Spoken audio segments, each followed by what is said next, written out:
Hey guys, how you doing? It's Gary from Starfresh Personal Training, and today's video is about a question I seem to see a lot and get asked a lot: is what is functional training or functional fitness? Well, this is obviously my take. There's no actual definition for functional training or functional fitness, but the longer I've been a trainer and the longer I've been actually working with clients, I can sort of split it up into two categories. There may be more. If you know of any others or you want to talk about it, then obviously just check it below. But the two main ones come from a health perspective and a sports perspective. So let's just go the health perspective first.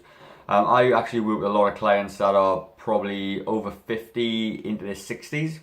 And functional fitness for those is things that help them do things on a day-to-day basis. So it could be getting up off the sofa, which is a squat pattern. It could be lifting things off the floor, which is a kind of deadlift pattern.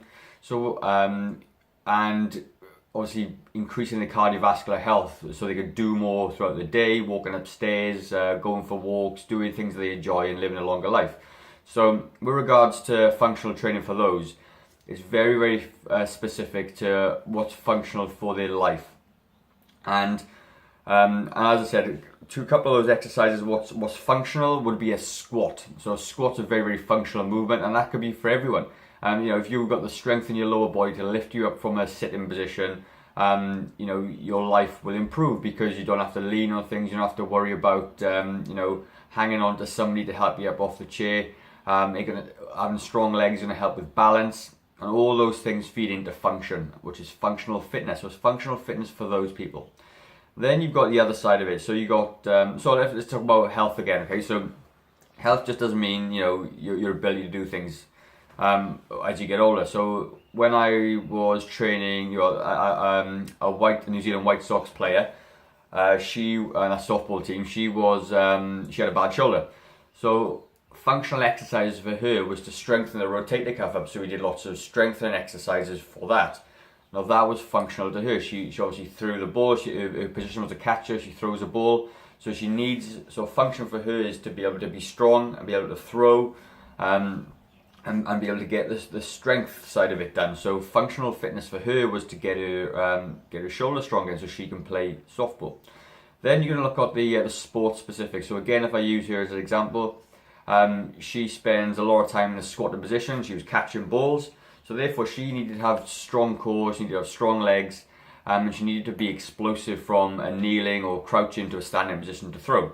So functional fitness for her would be we did lots of deadlifts again because that's very functional, lots of squats and lunges, and lots of jumps or box jumps from a low position to a high position. All those things increased her strength and power in those range of movements for her to be functional.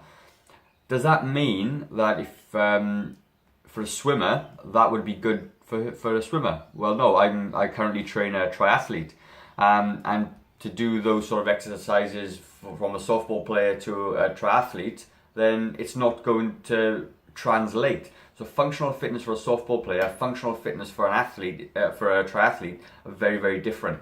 So that's what I'm saying. It's very, very specific for the person and what they want to achieve. So with regards to you hear the word functional fitness, and people seem to think it's functional, it's good. Well, you got to really look at what the function is. So CrossFit is deemed to be the ultimate functional fitness training, and to be honest with you, it probably is in a way, because they focus on lots of things like jumping and squatting. Lots of deadlifts. They do lots of full body movements, clean and jerks, and then there's other things that are not so functional, where they do the kipping pull-ups, where they're using those shoulders and the body to swing their shoulders up. That isn't really that functional, because if you think about the anatomy of the shoulder, to be able to snap the shoulder back all the time isn't good for your shoulders. Therefore, functionality from a health perspective isn't going to be as good as a normal strict pull-up, where you keep sort of the arms in front of the body, or your shoulders down and back, and you're lifting with your lats. That isn't functional at all, because you potentially get lots of injuries. So as I say, when we talk about functional fitness, you've got to look at the function from two standpoints: A, sports specific, and B, health. And a good blend of the both is where you're going to get really good benefits from. So like I would never ever say to my softball player to go and do kipping pull-ups because he's going to pull his shoulder out. She's already got a bad shoulder, so we need to work around that. You never have her doing like high clean and jerks with her arm back, like with a barbell over there, because one bad rep is going to take her shoulder out, and then she's not going to be able to play her sport. And obviously then that translates for two things. She won't be able to play a sport, she'll have a really bad shoulder, which potentially do a lot of damage with. So when you're looking for these programs, you need to make sure that the training is functional for what you need, okay? And what you need is the key. Absolutely, you know, so if you're playing sports, there's lots of repetitive motions like running or throwing or whatever it is, you may get some issues in the joints for overworked injuries, but it doesn't mean you can't strengthen that particular place, and that is where the functional training comes in. Health perspective and sports perspective. So if you're looking for a like a fat loss training program, and they basically say functional fitness, you need to really be looking at, you know, is it going to work for you? Because functional fitness, although it has its benefits, as I said, with certain patterns like squatting and deadlifting, you need to make sure that it's safe for you to do as well, depending on your health, whether you've got injuries, whether you're capable of doing some of these exercises. And you know, part of my role as a trainer, I'm not one of those trainers that go, you know, everything extreme, put you through your paces, make you feel sick, that sort of thing.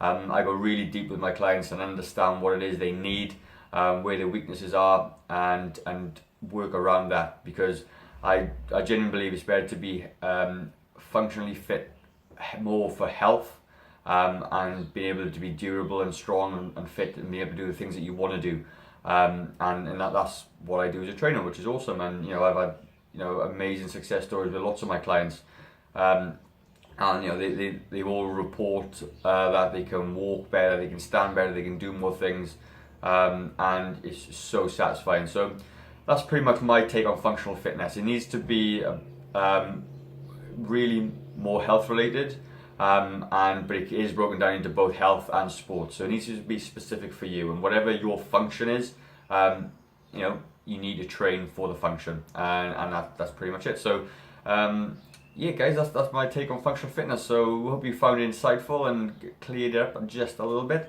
If you have any questions, all right, like I said, there's no definition for functional fitness. If you like to add anything, I'd be really keen to hear your thoughts. So you can leave a comment down below, that'd be awesome, or you can email me at my email address, which is down below.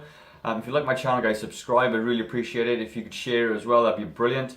You know, at the end of the day, we're all about starting fresh on this channel, and you know, getting you to where you want to be with your health and your fitness and your fat loss, and that's exactly what I want to do. So like I said, guys, give me a subscribe, share, like, comment, do what you want. But yeah, really appreciate your feedback.